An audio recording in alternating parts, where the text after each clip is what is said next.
বেনা দেখি দেখি গেলে হবে না তো, বেনা দেখি গেলে হবে না তো, বেনা দেখি গেলে হবে না তো।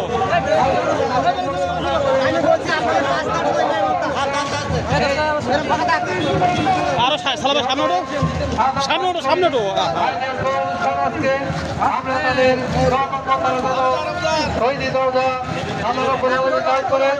আর এই শহীদদের দেশে যাতে ইসলামী সরকার গঠন হয়, আমরা সেইভাবে আগে ময়দানে কাজ করবো।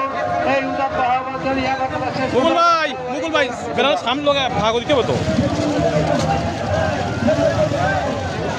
সম্মানিত সামনাগারবাসী, বক্তব্য নিয়ে আসছেন বাংলাদেশের জামাত ইসলামী সামনাগার উপজেলা জামাতের সংগ্রামী